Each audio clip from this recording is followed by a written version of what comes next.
Meus prezados irmãos e amigos da TV Caminho Livre, que a graça e a paz do Senhor Jesus estejam com todos vocês. Nesse vídeo, como o próprio título sugere, trataremos de apresentar alguns novos vislumbres de Daniel 8 e dos capítulos, né, do livro de Daniel, que tem uma associação muito próxima de Daniel 8, certo? Antes de adentrarmos ao assunto, eu gostaria de pedir a você que ainda não se inscreveu no canal, que possa se inscrever no canal. Nós precisamos da sua ajuda, nós precisamos do seu apoio, tá? E depois de assistir o vídeo, dê o seu sinal de positivo ou o seu sinal de negativo.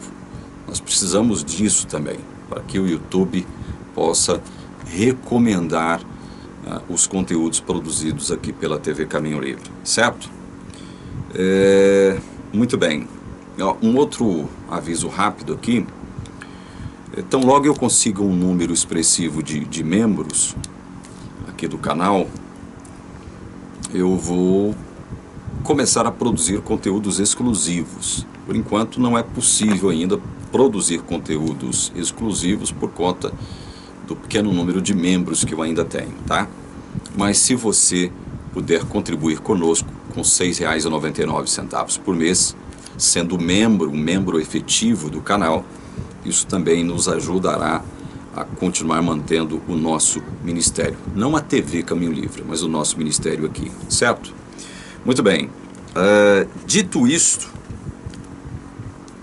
vamos entrar aqui em Daniel capítulo 8. Eu quero fazer uma leitura resumida, porque eu quero ganhar tempo aqui, certo? Eu não quero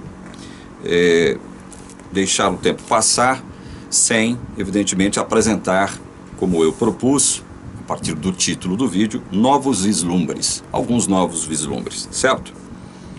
Vamos começar a partir, então, do verso 8. Eu vou ler até o verso 14. Do verso 8 até o verso 14. Por que eu vou ler esse trecho? Porque é nesse trecho aqui, do verso 8 até o 14, que nós teremos um vislumbre do foco das visões que Daniel teve e que foram relatadas aqui no capítulo 8. O foco, o centro das atenções. Nós vamos perceber que, como nós já tratamos muito aqui deste capítulo, né, e dos assuntos aqui tratados e mencionados, eu não vou ficar perdendo tempo com filigranas não, certo? Então nós, aqui no capítulo 8, nós temos a identificação de dois animais, certo? Dois animais. Um carneiro com 2 chifres e um bode com um grande chifre na testa. O verso 20 do capítulo 8 diz assim, olha: aquele carneiro com 2 chifres que viste são os reis da Média e da Pérsia. Mas o bode peludo é o rei da Grécia. O chifre grande entre os olhos é o primeiro rei. Então nós temos aqui um detalhe muito importante a respeito dessas primeiras visões que Daniel recebe, né? Dois animais, um carneiro com 2 chifres, representando Média e Pérsia, um bode com grande chifre, representando a Grécia com o seu primeiro rei, no caso, Alexandre o Grande, certo?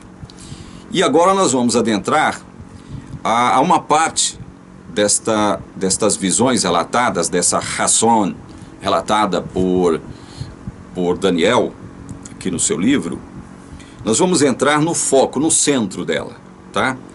Eu estive conversando com Elias e o Elias me passou 2 termos interessantes. Olha, nós temos que, primeiro, levar em consideração a questão dos entes, né, mencionados aqui, né, identificar os entes e os papéis que eles desempenham dentro de cada cenário é muito importante. Nós já sabemos, por exemplo, quem são os principais entes aqui representados por 2 animais, Média Pérsia e Grécia com seu primeiro rei, Alexandre, certo? Mas depois nós veremos que outros entes se apresentarão aqui no cenário. Depois de identificarmos os entes com seus respectivos papéis, nós precisamos identificar o material bruto. Isso Elias passando esses detalhes para mim, né? O material bruto, o que seria o material bruto? O foco da visão. Onde é que vai desembocar essa visão? Né? No que consistirá a essência, o centro dessa visão? A parte mais importante, falando num linguajar mais claro e mais popular. Então, para identificarmos a parte mais importante desta visão contida aqui no capítulo 8, nós vamos ler do versículo 8 até o 14, tá bom? O texto diz assim: o bode se engrandeceu sobremaneira, e na sua força quebrou-se-lhe o grande chifre. E em seu lugar saíram 4 chifres notáveis para os 4 ventos do céu. De um dos chifres saiu um chifre pequeno, e se tornou muito forte para o sul, para o oriente e para a terra gloriosa. Preste atenção nesta expressão aqui, terra gloriosa, tá? Ela é muito importante dentro desse contexto aqui. Verso 10 diz assim: cresceu até atingir o exército dos céus. A alguns do exército e das estrelas lançou por terra e os pisou. Sim, engrandeceu-se até ao príncipe do exército. Dele tirou o sacrifício diário, e o lugar do seu santuário foi deitado abaixo. O exército lhe foi entregue com o sacrifício diário, por causa das transgressões. Outro aspecto que você não pode deixar de observar é o que está aqui expresso no versículo 12. O exército lhe foi entregue com sacrifício diário por causa das transgressões. E deitou por terra a verdade, e o que fez prosperou. Depois ouvi um santo que falava, e disse outro santo aquele que falava: até quando durará a visão do sacrifício diário e da transgressão assoladora, visão na qual é entregue o santuário e o exército a fim de serem pisados? Ele me disse: até 2.300 tardes e manhãs, e o santuário será purificado. Gente, este aqui é o material bruto. Este aqui é o centro daquilo que Daniel relatou aqui no capítulo 8. Isso aqui é o cerne de tudo que ele viu e que ele relatou aqui no capítulo 8. É o centro, é aquilo que de mais importante foi expresso aqui no capítulo 8. Agora, antes de adentrarmos no material manipulado, o que é o material manipulado? Esse aqui é o material bruto. O material manipulado são os comentários, são as explicações que o anjo Gabriel vai fornecer a Daniel. Porque Daniel, ao receber a visão, fica meio confuso e quer entender, evidentemente. Qualquer um, no seu lugar, gostaria de saber o que significa tudo isso. O que ele viu aqui, né? O que foi que ele viu até aqui, né? Nós já falamos sobre os 2 animais com 2 chifres, o carneiro com 2 chifres, o bode com um chifre grande, né? A Bíblia trata de identificá-los literalmente aqui, homonimamente aqui, né? Citando Média Pérsia, Grécia com seu primeiro rei, no caso Alexandre, certo? Então, o material bruto está aqui. Até o verso 14 você tem um material bruto.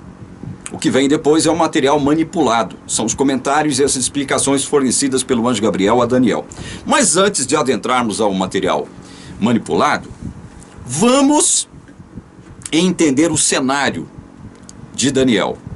Vamos entender o porquê que Daniel ficou confuso. Nós vamos ler o relato aqui agora, à frente, e vamos entender o porquê que Daniel ficou confuso.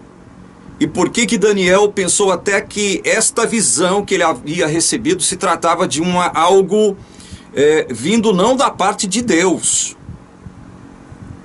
Evidentemente, vindo da parte, se não teria vindo da parte de Deus, só poderia ter vindo de um espírito maligno, amando de Satanás. Você vai perceber que Daniel teve inclusive essa dúvida. Será que isso é verdadeiro mesmo o que eu estou vendo? Né? O que eu vi agora? Certo? Então vamos entender o cenário por trás disso aqui. Daniel já estava, estava em Babilônia e já estava no período final do cativeiro babilônico, que duraria 70 anos. Daniel sabia que a cidade que estava assolada nessa época, e você pode observar isso, olha só, você pode observar isso segundo relatos do próprio Daniel, aqui no capítulo 9, versículo 17. Agora, pois, ó nosso Deus, ouve a oração do teu servo e as suas súplicas, e sobre o teu santuário assolado, faze resplandecer o rosto por amor do Senhor. Ou seja, a cidade de Jerusalém estava assolada. O santuário também estava assolado, destruído. Daniel sabia que Deus iria, de algum modo, reconstruir a cidade e o santuário, depois do cativeiro babilônico. Só que, antes do final do cativeiro babilônico, ele recebe esta visão aqui, dando conta de que o santuário, a cidade e o santuário, passariam de novo por reveses inigualáveis, inéditos, diga-se de passagem. O santuário, após ser reconstruído, seria conspurcado, seria profanado de modo inédito.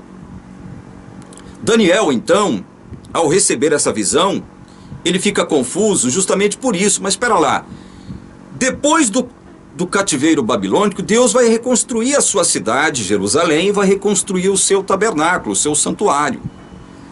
Deus não vai deixar o seu santuário nem a sua cidade assolados. Só que a visão que eu estou recebendo agora dá conta de que este mesmo santuário será profanado de modo assintoso por um poder inimigo do povo de Israel, que é aqui retratado no capítulo 8, como este chifre pequeno. Então, este é o background, este é o cenário por trás dessa visão toda aqui. Vocês percebem, a partir do verso 15, olha só, a leitura, a partir da leitura, a partir do verso 15, havendo eu, Daniel, tido a visão, procurei entendê-la, e eis que se me apresentou diante uma como aparência de homem. Olha, eu tenho para mim, isso aqui é uma opinião minha, eu não vou discutir com ninguém que pense o contrário de mim aqui. Eu tenho para mim que essa aparência de homem que aparece para Daniel aqui é o próprio Cristo, é Jesus, é o Messias. E ouvi uma voz de homem de entre as margens do lago, a qual gritou e disse: Gabriel, dá a entender a este a visão. Então você percebe que este homem ordena a Gabriel fazer com que Daniel entendesse a visão. Ele queria entender. Aí aparece, na minha opinião, Jesus, às margens do rio ali, e ordena a Gabriel. Gabriel, gente, é o anjo que ficou no lugar de Lúcifer. Ficou no lugar de Lúcifer, que se tornou Satanás. Ele era o maioral dos anjos, o chefe da hoste celestial, Gabriel. E este homem então dá ordens a Gabriel. Para dar ordens a Gabriel, que era um anjo do ponto de vista hierárquico, com muita autoridade, ou seja, era o anjo de maior autoridade, né, dentre a hoste celestial, esse homem só poderia possuir mais autoridade do que ele. Por isso eu estou afirmando, evidentemente, não estou querendo enfincar aqui uma chave hermenêutica que possa dizer, não há dúvida de que seja... Não é isso que eu estou tentando. Na minha opinião, é Jesus que aparece aqui e dá ordens a Gabriel para que Gabriel faça Daniel entender o que ele havia visto. Bom, veio, pois, para perto de onde eu estava. Ao chegar ele, fiquei amedrontado. Olha aqui. Quando o anjo Gabriel se aproxima de Daniel, ele fica temeroso, ele fica aterrorizado, amedrontado, né? Treme nas bases. E prostrei-me com o rosto em terra. Ficou prostrado, com o rosto em terra, tremendo de medo, né? Mas ele me disse, o anjo Gabriel: entende, filho do homem, pois esta visão se refere ao tempo do fim. Esta visão se refere ao tempo do fim. Evidentemente que haverá muita discussão sobre esta expressão utilizada por Gabriel aqui, tempo do fim, certo? Há muita discussão sobre isso aqui. E aí, Daniel continua, verso 18. Falava ele comigo quando caí sem sentidos, ou seja, eu acho que ele desmaia aqui. Esse cair sem sentidos é uma expressão que nos dá a entender que ele simplesmente desmaia quando ele ouve a voz poderosa do anjo Gabriel se aproximando e falando com ele, né? Ele cai sem sentidos, rosto em terra, ou seja, realmente, né, eu acho que ele tem um desmaio ali. Ele, porém, me tocou e me pôs em pé no lugar onde eu me achava. O anjo Gabriel, então, levanta Daniel e recobra a sua consciência. Verso 19, e disse: eis que te farei saber o que há de acontecer no último tempo da ira, porque esta visão se refere ao tempo determinado do fim. Ao tempo determinado do fim. O detalhe aqui é que a palavra para visão, a palavra hebraica para visão aqui, que até agora aparece, todas as vezes que você ler a palavra visão aqui no capítulo 8, até aqui, você vai ver que a palavra que aparece é Hasson, transliterada Shazon, certo? Então o anjo diz, olha, esta visão é para o tempo determinado do fim. De novo, o anjo aparece com uma expressão relacionada a tempo do fim, relacionada a tempo, né? Ao fim de um determinado evento, certo? Bom, aí no verso 20 nós já lemos: aquele carneiro com 2 chifres que viste são os reis da Média e da Pérsia, mas o bode peludo é o rei da Grécia, o chifre grande entre os olhos é o primeiro rei. Isso aqui não tem dúvida, né? Verso 22. O ter sido quebrado, está falando a respeito do chifre grande, do bode. Levantando-se 4 em lugar dele, significa que 4 reinos se levantarão deste povo. Que povo? 4 reinos se levantarão deste povo. Que povo? Do povo grego. 4 reinos se levantariam deste povo, povo grego. Mas não com força igual a que ele tinha. Não com força igual a que ele tinha. Ou seja, nós sabemos que quando Alexandre morre, o seu grande império é dividido entre 4 de seus principais generais. Só uma observação, Alexandre não possuía só 4 generais. Ele possuía mais de 4 generais, mas os principais eram estes, a quem fora confiado parte ou partes do seu império, certo? Cassandro, Lisímaco, Seleuco, Ptolomeu. A Bíblia dará, veja bem, atenção, a apenas 2 destes reinos. De agora em diante, a partir do capítulo 10 em diante, a Bíblia dará ênfase às ações de apenas 2 destes reinos. Primeiramente liderados por 2 generais de Alexandre, Ptolomeu e Seleuco. A Bíblia só mencionará a partir do capítulo 10 as ações destes 2 reinos. Ptolomeu ali no Egito e Seleuco na Síria, ao norte, certo? Então, dito isso, nós começamos, já adentramos no verso, vocês percebem que a partir aqui do verso 20, nós já adentramos ao material manipulado. É quando o anjo começa a explicar, né? Olha, quem são estes símbolos aqui? O carneiro, o bode, o primeiro rei. O que significa isso? né? O chifre quebrado, o que significa esse chifre quebrado? Quando ele se quebra, o que acontece? 4 novos chifres, como diz o verso 9, surgem.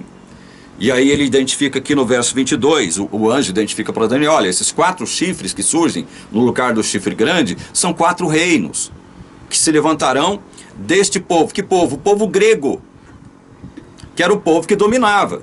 Era um império que estava predominando à época. Era o Império Grego. Então, 4 reinos se levantariam. Então nós já estamos trabalhando aqui, o anjo já está trabalhando, não mais com o material bruto. O material bruto já foi revelado para Daniel. Está ali entre os versos 9 e 14. Agora, o material manipulado começa a ser trabalhado e desenvolvido aqui a partir do verso 20. Gente, vocês estão entendendo? E aí, vem o verso 23, dizendo o seguinte... Olha, deixa eu ler o 22 para contextualizar, a gente entra no verso 23 para você acompanhar o fio da meada. O tecido quebrado, levantando-se 4 em lugar dele, chifre grande, né? Significa que 4 reinos se levantarão deste povo, povo grego, mas não com força igual a que ele tinha. Não com força igual a que ele tinha. Quem é esse ele aqui? É Alexandre.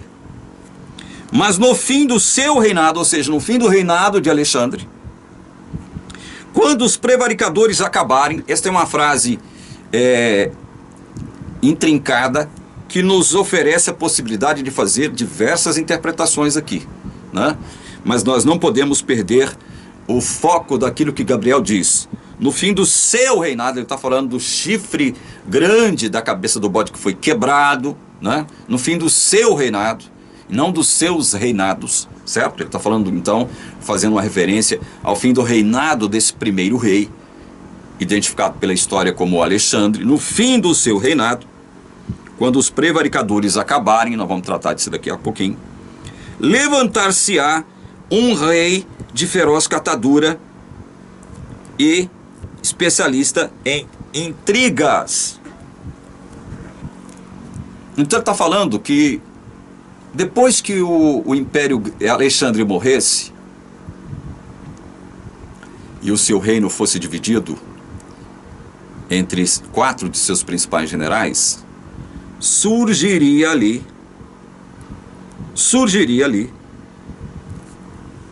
um rei, levantar-se-á um rei de feroz catadura, especialista em intrigas. Percebam que esse verso 23 aqui, que trata desse levantar deste rei de feroz catadura, especialista em intrigas, ele tem uma correspondência com o verso 9 que nós lemos. É o início do centro da visão, né? Vamos lá no verso 9 de novo. De um dos 4 chifres, que sucedeu aquele chifre grande. De um dos chifres saiu um chifre pequeno e se tornou muito forte para o sul, para o oriente e para a terra gloriosa. Terra gloriosa. Que terra gloriosa é essa aqui, gente? Terra gloriosa é o que em outros lugares a Bíblia chama de Monte Sião, a cidade de Deus, cidade de Davi, Jerusalém. Essa é a terra gloriosa. Mas por que gloriosa? Porque ali em Jerusalém se encontrava o quê?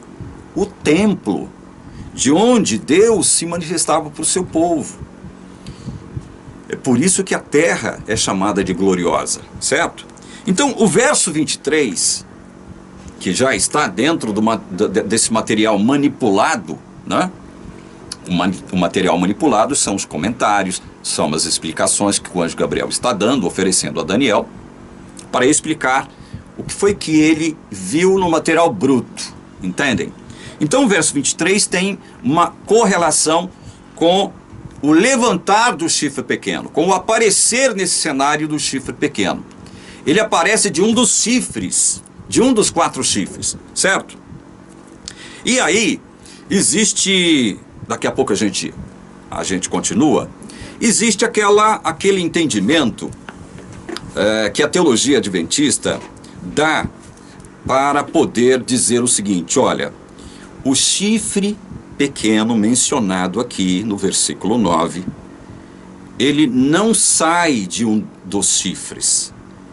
ele sai de um dos 4 ventos. Ele sai de um dos 4 ventos, porque no versículo 8, nós vimos, não vamos ler para ganhar tempo, que o chifre grande da cabeça do bode, ao ser quebrado, o que acontece? Nascem 4 chifres para os 4 ventos do céu. 4 chifres para os 4 ventos do céu. Aí vem a igreja adventista e diz o seguinte, olha, segundo a sintaxe do hebraico, segundo a semântica, segundo a gramática, segundo a língua, o chifre pequeno não poderia ter saído dos 4 chifres, porque existe aí uma diferenciação de gêneros entre ventos e chifres, certo? Eu não vou entrar nesses detalhes agora, que é muita filigrana, né? Para pouca importância para aquilo que a gente quer afirmar agora, certo? Veja bem, se eu não tenho uma Bíblia hebraica, se eu não tenho conhecimento da língua hebraica, que eu creio que você também não tenha, né? Eu não sou especialista em língua hebraica, eu não sou um hebraísta, portanto eu não conheço muito bem a língua hebraica, eu não sei ler, né, e interpretar o hebraico fluentemente, não sei falar a língua hebraica fluentemente, fica difícil você entender essas filigranas gramaticais, lexicais, semânticas e linguísticas mencionadas pela teologia adventista para fazer o quê? Para dizer o seguinte, não, o chifre pequeno, ele não pode ter saído de um dos 4 chifres, porque existe uma distinção de gênero aqui, né? Feminino, masculino, né? E aí eles fazem este malabarismo, esta acrobacia semântica, lexical, linguística, gramatical, né? Para poder afirmar que, não, chifre pequeno sai de um dos 4 ventos. Sai de um dos 4 ventos. Existe um teólogo adventista, eu não sei se está vivo ainda, William Shea, que disse que se fosse comprovado que o chifre pequeno procedeu de um dos 4 chifres, aí sim haveria a possibilidade de se interpretar o chifre pequeno como sendo Antíoco Epifânio, Antíoco IV Epifânio. Mas como o chifre pequeno sai de um dos 4 ventos, por conta dessa distinção, essa diferenciação entre gêneros, né? Ventos e chifres, no hebraico, um é feminino, o outro é masculino, né? E não há uma concordância aqui, quando se lê no nosso português, vocês veem que o assunto é delicado, né? É confusão para quem não entende de hebraico. Então esse chifre pequeno só pode ter saído de um dos ventos. Nós afirmamos várias vezes, quando nós tratamos deste assunto aqui, o seguinte, da impossibilidade, mesmo que a gente não entenda hebraico, mesmo que tudo que nós possuamos é a Bíblia no nosso velho e bom português. Porque se nós não pudermos fazer uma interpretação da Bíblia, daquilo que está escrito no nosso velho e bom português, pegue a sua Bíblia e rasgue e jogue fora e desista de tudo, meu irmão. Por quê? Porque nós falamos o português. Essa é a língua que nós entendemos. Estou dizendo que não é importante conhecer as línguas originais? É isso que eu estou dizendo? Não, definitivamente não. Estou dizendo que você às vezes perceber o sentido de uma palavra na língua original em que ela foi escrita não é importante? É isso que eu estou dizendo? Não, não é isso que eu estou dizendo. Eu estou dizendo que neste contexto, especificamente neste contexto, o próprio texto em português nos dá a entender o seguinte, olha, no lugar do chifre grande que foi quebrado, surgiram 4 chifres pequenos. 4 chifres pequenos, ou notáveis, para os 4 ventos. Percebam aqui, eu não tenho um gráfico aqui, então eu estou utilizando as minhas mãos. 4 chifres notáveis, para onde? Para os 4 ventos. O que isso denota? Cada chifre daquele estava num determinado vento. Cada chifre num seu respectivo vento. Os chifres mencionados estavam, cada um deles, respectivamente, associados, ligados, conectados a um determinado vento. Portanto, se você diz não, o chifre pequeno, relatado aqui no versículo 9, não saiu de um dos 4 chifres, mas saiu de um dos 4 ventos. Se você disser isso, tá tudo bem. Por que tá tudo bem? Porque não vai alterar o sentido. Mas por que não mesmo? Porque 4 chifres estavam associados, ligados a 4 ventos. Cada chifre no seu determinado vento. Vocês estão entendendo? Não há como dissociar aqui.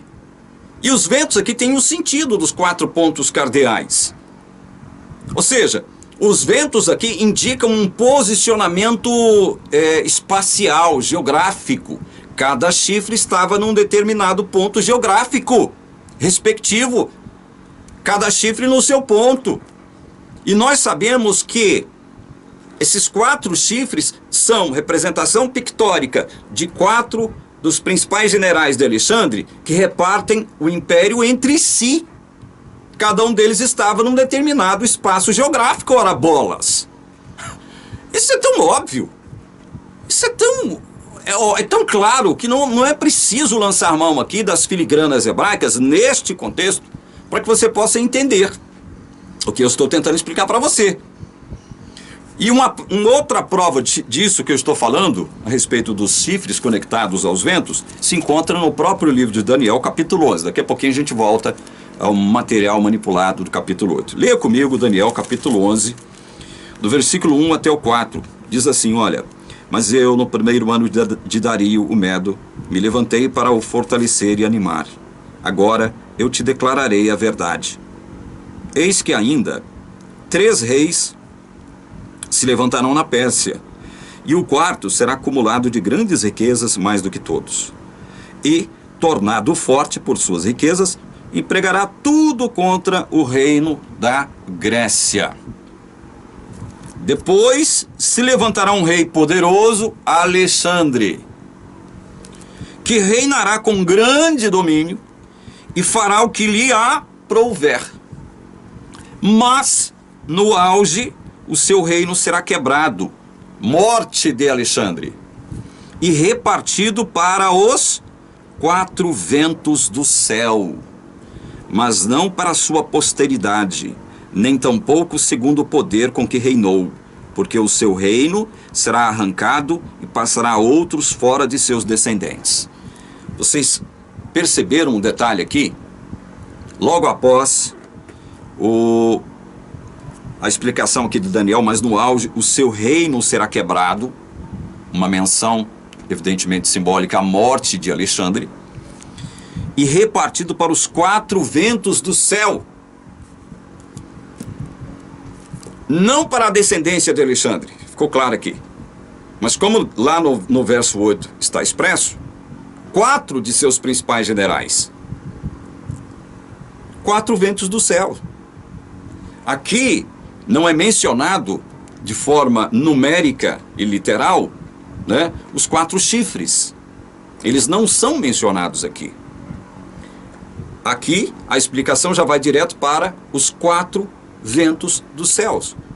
E ainda diz o seguinte, olha, não será a sua descendência, a descendência de Alexandre, que reinará no seu lugar, e nem com o mesmo poder. Certo? Nós já vimos então que ventos e chifres, como relatado em Daniel capítulo 8, voltemos para lá, estão associados, gente, estão associados. Nós não podemos desligar, né, dissociar ventos, os 4 ventos, dos 4 chifres. Porque nenhum desses 4 generais de Alexandre, nenhum deles estava em Roma. Nenhum deles dominou Roma. Roma, na época, que era uma monarquia ainda. Era uma monarquia. Ou uma república. Agora eu me perdi aqui nessa questão de Roma, porque houve 3 fases do Império Romano, né? Monárquico, republicano e imperial. Acho que Roma, nesse ínterim aqui, nessa época, né, em que nós estamos tratando aqui dos reinos, dos impérios Medo-Persa e da Grécia, Roma era uma república, se não me falha a memória. Isso aqui não vem ao caso. Só estou citando isso para dar uma referência a vocês de onde estariam os 4 generais, os 4 reinos que surgiram com a divisão do Império Grego por conta da morte, por causa da morte de Alexandre o Grande, certo? Nenhum desses 4 generais dominou Roma ou estava em Roma. Então veja, quando você diz que este chifre pequeno sai de 4 ventos e não dos 4 chifres, tanto faz. Por que tanto faz? Porque 4 chifres estão nos seus respectivos ventos, não podem ser dissociados. Entende isso? Então nós paramos no verso 23, que tem correspondência com o verso 9, que é o primeiro verso desse material bruto, que eu chamei de material principal. É o cerne, o centro. É aquilo que de mais importante existe nessa visão aqui. Certo? Agora vamos ler o verso 24. A respeito deste rei, outra coisa que tem que ser dito. Aqui no verso 23 há 2 palavras. No fim do seu reinado de Alexandre. A palavra aqui para reinado, que aparece aqui no versículo 23, é Malkuta. Malkuta. Que é da mesma família de Malkut, que significa reino, reinado, nação. Do seu reinado, do seu Malkuta, no fim do seu reinado, levantar-se-á um rei de feroz catadura e especialista em intrigas. A palavra para rei aqui é Meler. Aí alguém pode dizer, não, mas Meler também pode ser reino. Pode. Pode ser o símbolo de um reino, pode ser o símbolo de uma nação. Pode, não vai fazer diferença. Sabe por que não vai fazer diferença? Porque à frente de cada reino, à frente de cada nação, há o quê? Há um líder. Há um líder. Há alguém dirigindo esse reino, esta nação. Não é verdade? Há um líder, há uma cabeça ali. Então não faz diferença. Não faz diferença. Aqui, a palavra Meler, ela tem o sentido de um indivíduo. Ela tem o sentido de um indivíduo. Mas ela pode se referir ao seu reino. Mas quem é que administra esse reino, dirige este reino, governa este reino?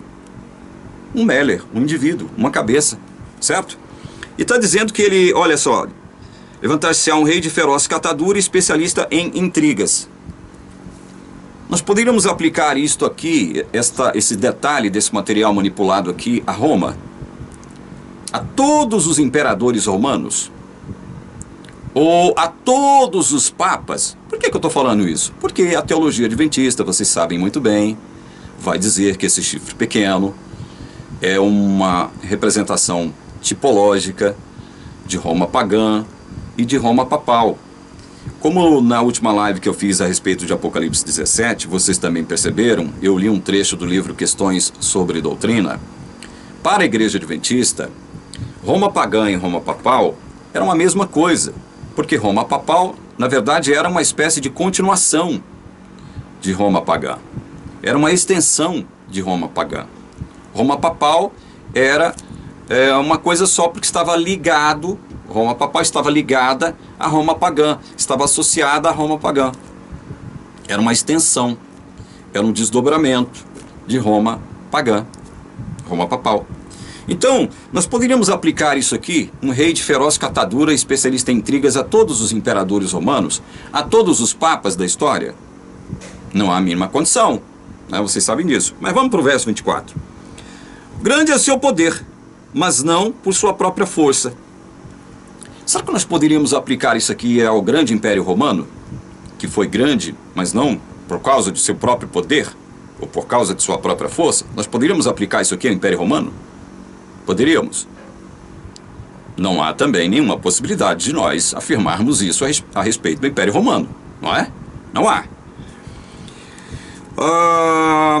Causará estupendas destruições, prosperará e fará o que lhe aprouver, destruirá os poderosos e o povo santo. Como entender isso aqui, esse verso 24? Esse verso 24 tem que ser entendido, material manipulado, em ligação com o material bruto. Esse verso 24 se adequa ao que está aqui no versículo 10, olha, a respeito do chifre pequeno, né? O material bruto. cresceu até atingir o exército dos céus, a alguns do exército e das estrelas, lançou por terra e os pisou. Esse verso 24, então, ele está conectado ao verso 10 aqui. Grande é o seu poder, mas não por sua própria força. Causará estupendas destruições. Prosperará, fará o que lhe aprouver. Destruirá os poderosos e o povo santo. Exército dos céus é uma expressão simbólica, aquela guarnição que cuidava do santuário, que protegia o santuário, que administrava ali o santuário. Exército dos céus tem esta simbologia, carrega este sentido simbólico por trás, né? E aqui no verso 24 é representado como destruirá os poderosos. Era uma guarnição forte, poderosa, que protegia o santuário. E o povo santo. Pode ser uma menção aos sacerdotes que ministravam no santuário. Sacerdotes, sumos sacerdotes, povo santo. Então, este chifre pequeno, ele atentaria contra o santuário, destruindo essa guarnição, interpretada aqui no verso 10, ou expressa aqui no verso 10, como exército dos céus. Destruiria o povo santo, mataria os sacerdotes, os sumos sacerdotes. E olha, verso 25, por sua astúcia nos seus empreendimentos, fará prosperar o engano. No seu coração se engrandecerá e destruirá muitos que vivem despreocupadamente. Levantar-se-á contra o príncipe dos príncipes, mas será quebrado sem esforço de mãos humanas. Esse verso 25, ele está intimamente conectado com os versos seguintes aqui, olha. Versos 11 e 12 do material bruto, daquilo que foi revelado como o principal da visão que Daniel recebeu. Olha só como os versos 11 e 12 estão intimamente relacionados com o verso 25 que nós acabamos de ler aqui agora. Sim, engrandeceu-se até o príncipe do exército. Quem seria esse príncipe do exército? É outra expressão simbólica. Engrandeceu-se até o príncipe do exército. Nós temos aqui uma referência simbólica ao Messias. Ele é o verdadeiro príncipe do exército. Ele é o verdadeiro príncipe. Os sumos sacerdotes, em algumas ocasiões, eram considerados como príncipes. Mas nós sabemos que eles eram também uma representação simbólica, pictórica, do grande príncipe, que é Jesus, que é o Messias. Então veja, sim, engrandeceu-se até o príncipe do exército. Dele tirou o sacrifício diário e o lugar do seu santuário foi deitado abaixo. Olha como a questão do príncipe do exército aqui tem referência a Jesus. Porque o sacrifício diário e o lugar do santuário pertenciam a quem? Senão ao Messias, ao Deus Filho. Para onde apontavam todos os rituais do santuário? Não era para o príncipe, o verdadeiro príncipe do exército dos céus? Não é para ele que apontavam os sacrifícios? É por isso que esse chifre pequeno cresce. E aí a teologia adventista vai dizer, ele cresce primeiro na direção vertical, depois horizontal, tentando nos enfiar goela abaixo a ideia de que o santuário aqui mencionado, primeiro é o santuário terrestre e depois o santuário celestial. Tudo isso faz parte da interpretação adventista. Sim, engrandeceu-se até o príncipe do exército, dele tirou o sacrifício diário e o lugar do seu santuário foi deitado abaixo. O exército lhe foi entregue. De novo, mais uma referência ao exército. Com o sacrifício diário, ou seja, suprimiu o sacrifício diário por causa das transgressões. Transgressões de quem mesmo? Transgressões de quem? Transgressões do povo fiel, que era para ser um povo fiel e leal de Deus. Foi por conta das transgressões, dessa traição do povo judeu, que Deus entregou mais uma vez o santuário, o seu santuário, para ser pisado por um poder inimigo do povo de Israel, o povo judeu, o povo de Judá. Foi por causa dessa deslealdade, dessa infidelidade de muitos dentre o povo judeu, do povo hebreu, que Deus entregou o santuário para ser pisado. Quem tem a história dos hebreus de Flávio Josefo, a partir da página 561, nessa nova edição, vai poder ler como que isso se deu. Essas transgressões, elas aconteceram por conta de quem? Quem foi os traidores do povo judeu que abriu as portas da cidade de Jerusalém para que os exércitos de Antíoco Epifânio entrassem em Jerusalém e promovesse uma destruição e uma profanação do santuário. Se você ler Flávio Josefo, vai estar ali tudo muito bem explicado a partir da página 561. O exército lhe foi entregue com sacrifício diário por causa das transgressões, e deitou por terra a verdade, e o que fez prosperou. Quando o chifre pequeno deita por terra a verdade, o que sobra? Sobra mentira. No versículo 11 é dito que, além de tirar o sacrifício do príncipe do exército, ele deita abaixo o lugar do seu santuário. Deitar abaixo o lugar do santuário e deitar por terra a verdade tem o mesmo sentido. Ele suprime os sacrifícios diários e introduz ali uma nova divindade, por quem agora, ou para quem agora os judeus deveriam prestar adoração, uma adoração forçada, evidentemente. Deita por terra a verdade, o que sobra? Mentira. Deita o lugar do seu santuário abaixo. Por quê que deita o lugar do seu príncipe do exército abaixo?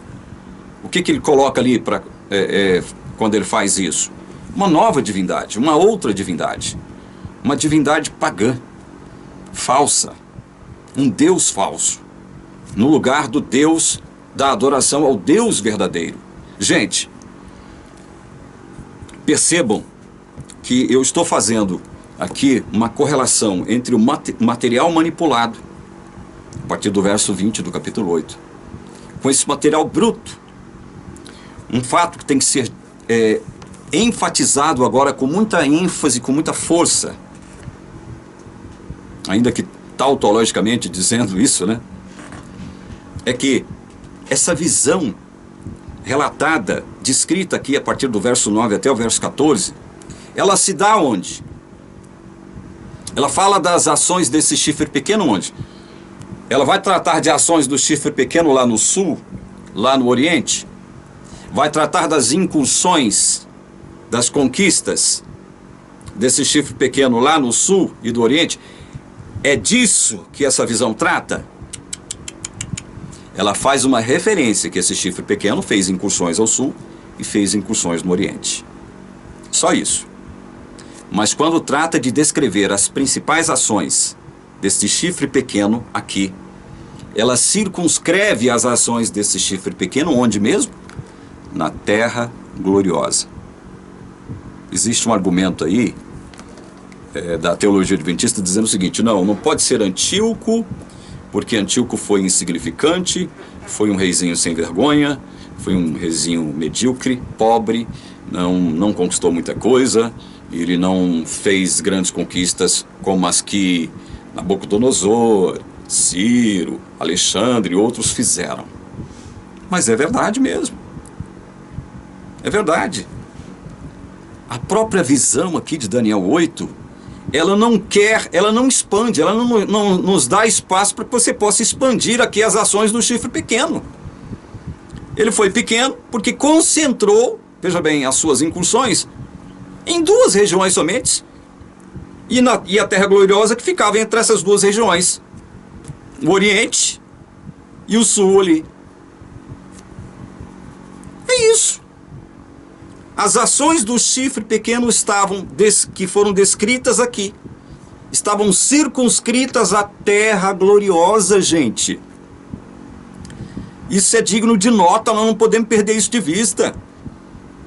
O chifre pequeno, ele não recebe aqui um foco maior, uma atenção maior. ele não é objeto de um estudo mais amplo. Olha, agora nós temos que entender aqui. Daniel não fala sobre isso. Daniel só tem um interesse, evidentemente, graças àquilo que ele recebeu de Deus, porque essas visões vieram de Deus. Vieram de Deus. Só que por se tratar, veja só, por se tratar da visão de um inimigo, chifre pequeno, que perpetraria males inéditos contra o santuário de Deus, Daniel pensou até que se tratasse de uma falsa visão. Olha, eu não tenho certeza se isso é verdade ou não. Como é que eu posso saber disso que eu estou falando aqui agora? Que Daniel duvidou de que essa visão fosse uma visão proveniente do Deus de Israel. Olha, aqui no verso 27, verso 26, diz assim, o anjo dizendo para Daniel: a visão da tarde e da manhã que foi dita é verdadeira. Tu, porém, preserva a visão, porque se refere a dias ainda muito distantes. A visão da tarde e da manhã que foi dita é verdadeira. Então, Gabriel agora, ao se referir especificamente à visão ali da tarde e da manhã, que era uma parte da visão maior, Rasson ou Chazon, ele se refere aqui à visão da tarde e manhã como maré, era o centro, gente. Era a essência daquilo que Daniel viu aqui e descreveu aqui no capítulo 8. Vocês estão entendendo? O anjo teve que falar para Daniel o seguinte: Daniel, essa visão é verdadeira. Ela não é falsa, não. E olha, esse poder retratado aqui como um chifre pequeno, ele perpetrará males contra a cidade, a sua cidade e o seu templo. A cidade de Deus e o templo de Deus. Cidade do povo hebreu, templo do povo hebreu. É aqui que se concentram as ações do chifre pequeno. A Bíblia, ela não expande. Deus não quis descrever ações de Antíoco no sul, ações de Antíoco no oriente, fez referência a isso. Somente fez referência, mas não tratou de explicar as incursões.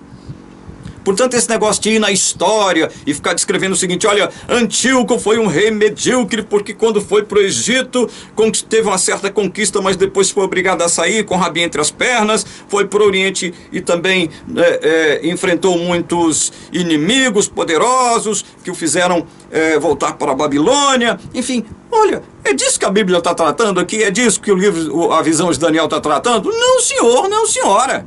Tem um foco. O foco é terra gloriosa. O foco é santuário. O foco é santuário. E nós já explicamos aqui, evidentemente esse vídeo já ficou muito longo.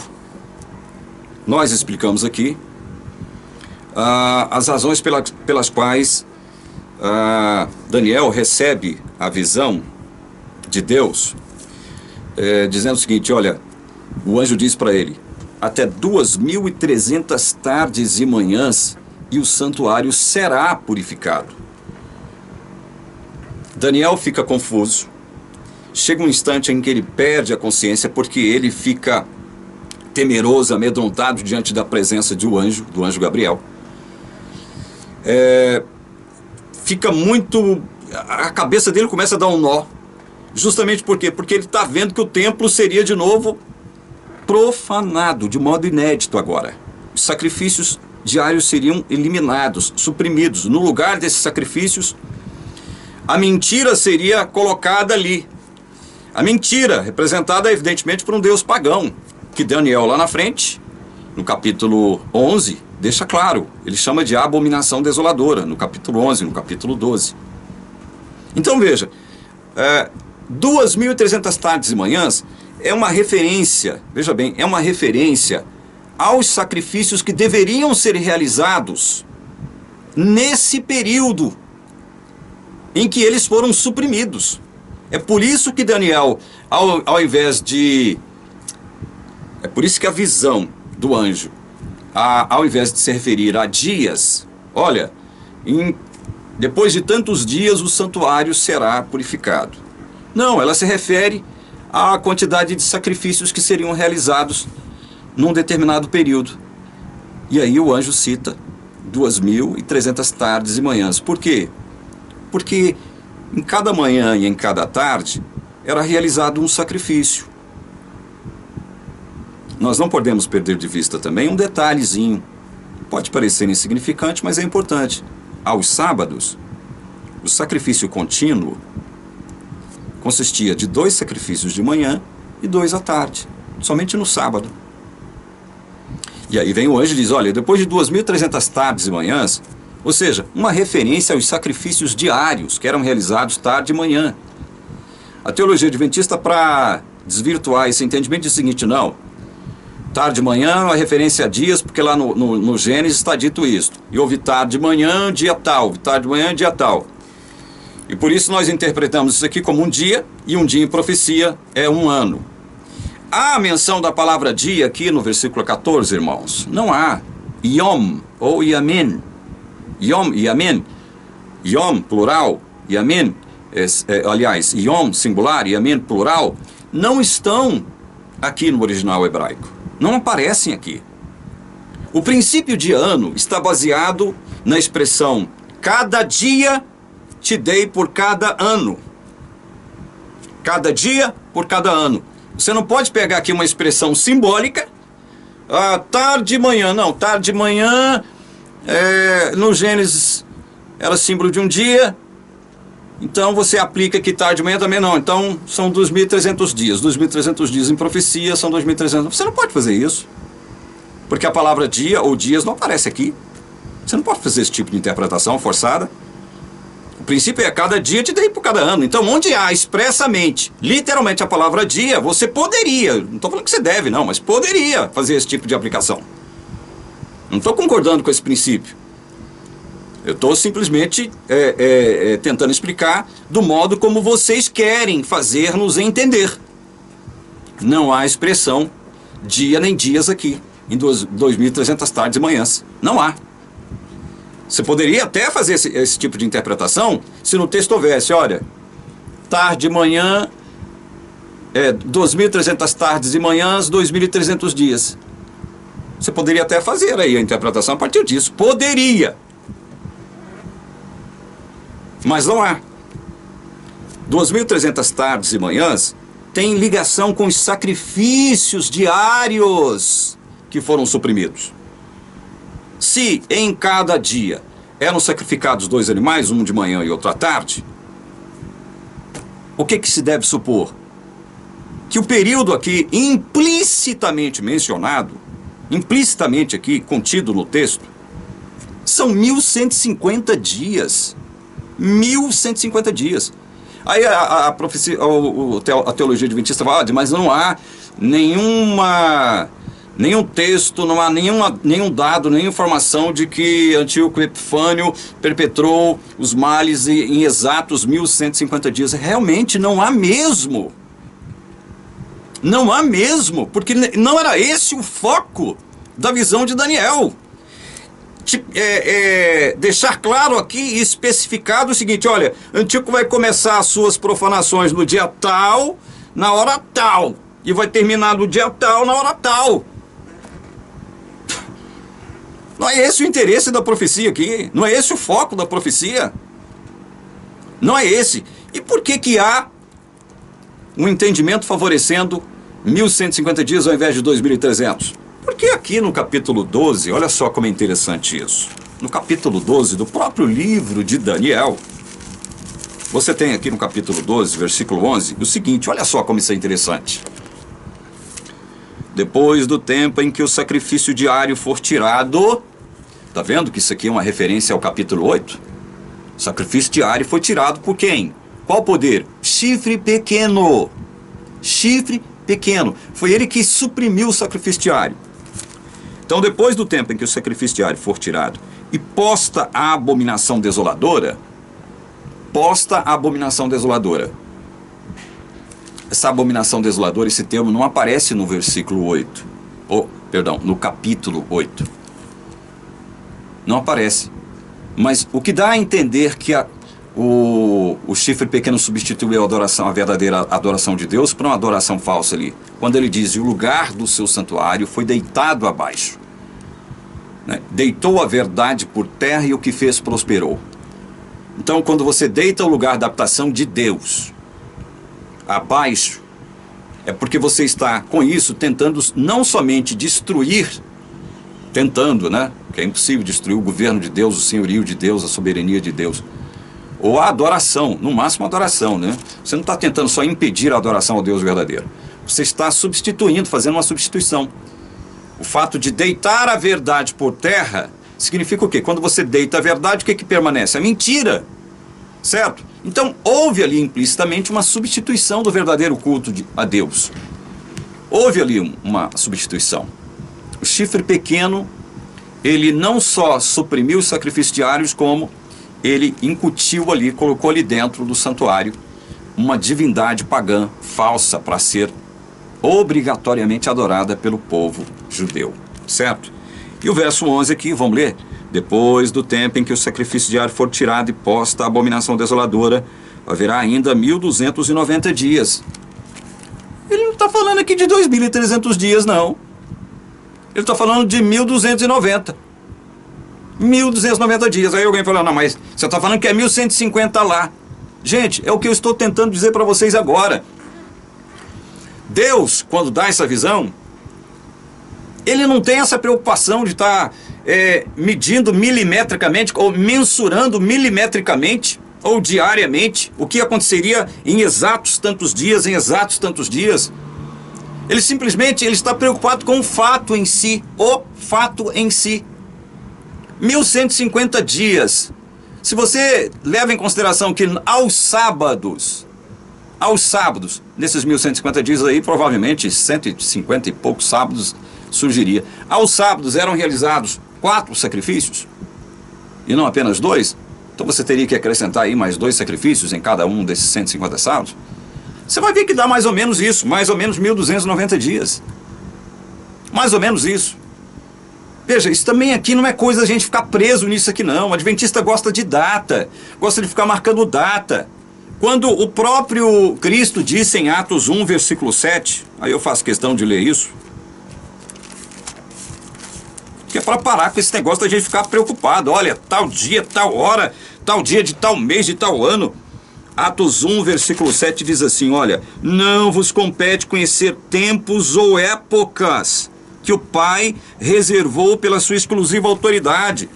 Deus não marcou nenhuma data aqui. Deus não marcou nenhuma data. Então pare com esse negócio de ficar tentando marcar data. Olha, começou tal dia de tal mês de tal ano. Para com isso. Vá ao foco das questões. O foco aqui são as ações de Antíoco, do chifre pequeno. As ações do chifre pequeno. Certo? As ações do chifre pequeno. E onde é que essas ações foram perpetradas? Na Terra Gloriosa. Na Terra Gloriosa, lá em Jerusalém. Mais especificamente, contra o templo, contra o santuário de Deus. Gente, outra coisa, eu já estou terminando, tá? Eu sei que esse vídeo ficou muito longo. Outra coisa, outro detalhe importante, que eu já citei aos borbotões aqui na TV Caminho Livre. A Igreja Adventista vai marcar, veja só, o ano de onde deve-se começar a contagem dessa suposta profecia de 2300 anos. Eles vão marcar essa data, vão marcar o ano de onde se deve começar a contar os 2300 anos. 457 a.C.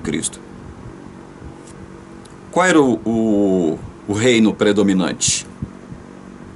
Era o Império Medo-Persa, nessa época que dominava. E em 457 não saiu nenhuma ordem para a reconstrução da cidade ou do templo, até porque o templo já havia sido reconstruído. E a cidade estava em processo de reconstrução. Os sacrifícios voltaram a acontecer no templo a partir do ano 516 a.C. Portanto, em 457, o que acontece? Artaxerxes envia Esdras, sumo sacerdote, com um grupo também de sacerdotes, para regular, normatizar os serviços do santuário, e não para reconstruir cidade. Em 444, Artaxerxes envia Neemias, com mais um grupo de gente. Aí sim, Neemias iria trabalhar nesse processo de reconstrução que havia sido barrado. A reconstrução do templo havia sido interditada. Vocês estão vendo? E olha, aí eu pergunto, de que forma Roma pagã poderia estar profanando o santuário em 457, meus irmãos? Respondam para mim. Como? Isso é mais uma prova de que não são 2.300 anos. Daniel 8,14 não está fazendo referência a 2.300 anos. Como que Roma pagã poderia profanar o santuário em 457? Se Roma pagã, nesse período de 457, eu creio que já era ali uma república. Eu creio que já era uma república. Se não for, era uma monarquia. Eu não tenho exatamente as datas de quando Roma deixou um modo de governo para outro. Mas Roma, em 457, jamais poderia profanar os santuários de Deus. E outra, Roma, a República Romana, anexou a Judéia no ano de 63 a.C., através do general Pompeu e seus exércitos. Roma anexou a Judéia somente em 63 a.C. E mesmo assim, o santuário não fora profanado nesses anos, inclusive em anos posteriores ali, próximos de 63 a.C., da forma como está descrita aqui essa profanação em Daniel 8. Somente no ano 70 é que o Império Romano destrói Jerusalém e o templo. Mas veja, o Império Romano não... Veja bem, como o Império Romano destruiu o templo, para se ajustar aqui às descrições proféticas do capítulo 8, que Daniel deixa bem claro o seguinte, olha, esse chifre pequeno, ele não só suprimirá os sacrifícios diários, ele fará mais. Ele substituirá a adoração ao verdadeiro Deus, representada pelos sacrifícios diários, por uma adoração a um Deus pagão. Roma destruiu o santuário. Roma não colocou uma divindade lá no santuário de Deus para ser adorado e obrigou o povo judeu a adorar. Roma não fez isso. Ela destruiu o templo, quando o templo não tinha mais nenhum valor para Deus e para os cristãos, no ano 70. Então Roma não se ajusta aqui. Outro detalhe importante é o seguinte, quando você considera aqui o seguinte, voltando atrás um pouquinho, mas está falando que o lugar do seu santuário foi deitado abaixo, Antíoco não fez isso, Antíoco não destruiu o templo. É verdade, isso aqui é uma expressão simbólica, eu acabei de dizer aqui. E não sou só eu que estou dizendo isso não. William Shea, no livro Interpretação Profética, página 67, ele diz isso. Que esse deitado abaixo aqui foi a profanação, é um termo simbólico. Não sou eu que estou dizendo. E se fosse literal? Um termo relacionado à profanação do chifre pequeno ou Roma pagã ao santuário celestial. De que forma Roma pagã poderia deitar abaixo o lugar do santuário de Deus no céu? Se é literal, de que forma o santuário celestial poderia ser deitado abaixo por Roma pagã, nessa época aqui? Ou até mesmo por Roma papal. De que forma? Respondam. E a teologia adventista já tem resposta pronta para tudo isso, né? Eles afirmam que, por um lado, é literal, por outro é simbólico, né? E que no céu só poderia... Roma pagã, Roma papal só poderiam deitar abaixo o lugar do santuário através de quê? De ensinos errôneos, de doutrinas equivocadas. É uma interpretação muito frágil, porque o texto de Daniel, gente, o texto de Daniel não tem a ver com o santuário celestial, tem a ver com o santuário terrestre, localizado na terra gloriosa. As ações foram perpetradas por um governo temporal, histórico-temporal. O texto O material bruto deixa isso bem claro. E olha aqui, vou ler de novo os versículos para encerrar o vídeo, tá? Versículos 25 e 26 de Daniel 8. A respeito do chifre pequeno, das ações do chifre pequeno, tá? Por sua astúcia nos seus empreendimentos fará prosperar o engano. No seu coração se engrandecerá. Antíoco se autodenominou de Epifânio, ou seja, manifestação de Deus, do próprio Deus. Ele se considerava um Deus também. Era tão arrogante, tão prepotente, que ele se considerava Deus. Por sua astúcia nos seus empreendimentos fará prosperar o engano. No seu coração se engrandecerá e destruirá muitos que vivem despreocupadamente. Levantar-se-á contra o príncipe dos príncipes, mas será quebrado sem esforço de mãos humanas. Se tudo isso que foi profetizado aqui ocorre dentro de 2.300 anos, que vão terminar em 1844, como é que o Roma Papal, porque nessa época imperava Roma Papal, foi quebrada sem esforço de mãos humanas? Como? Aconteceu algo em relação a Roma Papal em 1844, em 22 de outubro de 1844. Roma Papal foi quebrada sem esforço de mãos humanas. Que evento histórico, profético, histórico, aconteceu em 22 de outubro de 1844 para que a teologia adventista pudesse se cumprir? Hein? Então vejam, um dos argumentos da teologia adventista é esse aqui, olha. É quando o anjo Gabriel diz para Daniel o seguinte: entende, filho do homem, pois esta visão se refere ao tempo do fim. Isso no verso 17. No verso 19, eis que te farei saber o que há de acontecer no último tempo da ira, porque esta visão se refere ao tempo determinado do fim. Nós temos dois fins aqui, mencionados aqui no capítulo 8. Dois fins.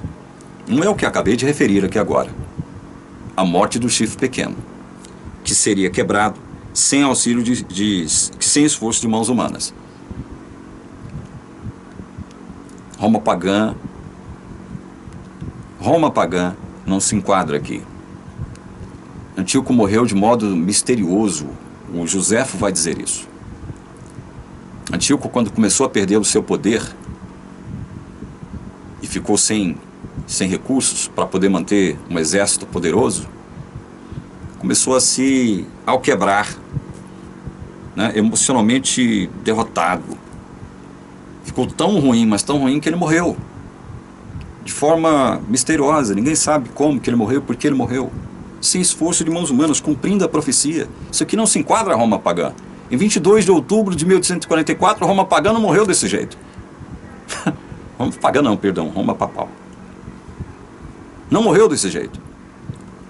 E outra coisa, se a visão se refere somente ao tempo do fim, segundo a teologia adventista, a igreja adventista tem uma interpretação fantasiosa, mais uma, né, ou dentre tantas, dizendo o seguinte: tempo do fim é a partir de 1798. 1798. Nunca antes. O que você faz com esse período anterior, então, de 2300? De 457 até 1798. O que você faz com isso? O que você faz com isso? Gente, sempre que você mexe, sempre que você procura entender essa teologia complexa, essa teologia espúria, essas interpretações fantasiosas, essas interpretações antibíblicas, descontextualizadas da teologia adventista e da sua escatologia, você chafurda num mar de incompreensões, de enganos, de mentiras, de complexidades. Você não consegue entender, você não consegue amarrar uma coisa com outra. Pega 100 adventistas do povo comum, 100, e pede para os 100 explicar na íntegra o que significa juízo investigativo, como é que isso aconteceu, como que a Bíblia explica isso, como é que a Bíblia fala disso. Pergunte para 100 adventistas, reúna 100, pergunte para os 100 se eles saberiam explicar com a Bíblia aberta o que significa juízo investigativo, quando foi que isso começou, por que isso começou, por quem começou, através de quem? De 457 a 1844. Pelo amor de Deus, meus irmãos, essa teologia que tenta explicar Daniel 8 sob este prisma, ou sob esses prismas, é completamente antibíblica, fantasiosa. Tempo do fim, nós temos dois eventos aqui, eu já disse. Um é o chifre pequeno, que é quebrado sem esforço de mãos humanas. Ele deixa de existir sem esforço de mãos humanas. O outro fim é o fim da sua profanação. Depois de um determinado período de tempo, aqui em Daniel 8,14, expressado como 2.300 tardes e manhãs, implicitamente 1.150 dias. O profeta Daniel vai um pouquinho mais além e fala, olha, haverá ainda, desde que esse chifre pequeno interromper aí os sacrifícios diários e colocar uma abominação desoladora para ser adorada de forma obrigatória, um Deus falso, haverá ainda 1.290 dias, ou seja, de 1.150 para 1.290. Coloca aí 2.300 dias para ver se encaixa no que Daniel fala lá em Daniel 12:11. Coloca. E aí Daniel expande um pouco mais, até 1.335 dias, ou seja, por quê? Porque este, evidentemente, seria o período em que o poderio da dinastia Seleucida não mais afetaria a religião do povo judeu, do povo de Deus, que estaria completamente liberto dessa dinastia Seleucida. Não é Seleucida não, viu, pastor? Não é Seleucida não, é Seleucida. Tá bom? A expressão correta é Seleucida, não Seleucida, ok? Então existem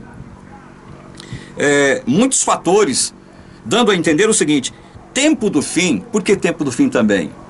Além de descrever fim da profanação, além de descrever o fim do próprio chifre pequeno, fim do período da antiga aliança, as revelações do Velho Testamento se encerrariam antes, já teriam terminado, certo? E evidentemente o povo já estava ali numa espécie de interlúdio, né? Entre o fim da comunicação de Deus expressa no Antigo Testamento, né? Entre esse período e o período que começaria com os relatos que dariam existência, digamos assim, ao Novo Testamento, à Nova Aliança. Nós podemos entender desse modo também. E de modo tipológico, tempo do fim, ou tempo determinado do fim, é uma expressão tipológica. Por que é tipológica? Também. Por que tipológica também? Porque Antíoco Epifânio, Antíoco IV Epifânio, ele é considerado o anticristo do Antigo Testamento. Ele é um tipo do chifre pequeno de Daniel 7. O chifre pequeno de Daniel 7 é uma personagem histórica, dentro de um contexto histórico, temporal. Antíoco, no seu tempo, Antíoco precede o chifre pequeno de Daniel 7. O chifre pequeno de Daniel 8 precede, histórica, temporalmente falando, o chifre pequeno de Daniel 7. Antíoco seria um tipo do chifre pequeno de Daniel 7. Um tipo do anticristo final, do anticristo que aparecerá e que promoverá, assim como Antíoco fez, promoverá a destruição do povo de Deus por 42 meses, 3 anos e meio. Cerca de 3 anos e meio. Você vê que os tempos se aproximam, né? Os tempos em que as ações de Antíoco predominaram ali na Terra Gloriosa. Até o tempo está próximo daquilo que o anticristo final fará. 42 meses, 3 anos e meio. O anticristo também procurará destruir a religião verdadeira de Deus. Procurará suprimir a verdadeira adoração ao Deus verdadeiro. Blasfemará contra Deus, arrogando-se como próprio Deus, exigindo adoração como se fosse o próprio Deus. Antíoco, ele também se colocou como Deus. Epifânio é uma prova disso. Esse codinome, esse adjetivo, Epifânio, manifestação divina, eu sou Deus também. Antíoco, então, se torna um tipo do anticristo final. E Antíoco é considerado pelos historiadores como o anticristo do Velho Testamento. Por isso essa expressão tempo do fim, ela tem vários sentidos. Vários sentidos. E se você aplica, segundo as explicações da teologia adventista, para tempo do fim exato, o que acontece? Ou seja, tudo aqui que está descrito aqui não poderia acontecer antes de 1798, só depois de 1798, e até 22 de outubro de 1844. Depois também não faria nenhum sentido. A profecia só vai até, segundo a teologia adventista, até 22 de outubro de 1844. Por que transcender essa data de 22 de outubro de 1844? Por que transcender isso? A profecia dá a entender que, depois de um determinado tempo, o santuário seria purificado. Ele não passaria por um processo, como está acontecendo, segundo a teologia adventista, desde 22 de outubro de 1844. É o grande dia da expiação, que nunca termina, né? Nós já falamos muito, vamos encerrar esse vídeo que ficou longo, muito longo, e eu espero que você tenha conseguido, assim como nós, recuperar na memória alguns aspectos interessantes do que está contido aqui em Daniel, certo? Repito, para encerrar mesmo, de verdade, a visão do capítulo 8 está centralizada em Jerusalém. O chifre das ações perpetradas pelo chifre pequeno é em Jerusalém e mais especificamente no templo. No templo. Capítulo 8 de Daniel não trata de descrever ações de Antíoco fora, em outro lugar, não. É só no templo. Não tenta colocar isso, ampliar isso para fatos além dessa circunscrição geográfica aqui, não. Aí você vai errar, que é o que faz, infelizmente, a teologia adventista com relação a esse assunto aqui. Deus possa abençoar você que assistiu esse vídeo até aqui, em busca da verdade. É em nome de Jesus que nós rogamos esta bênção sobre você e sua família. Amém.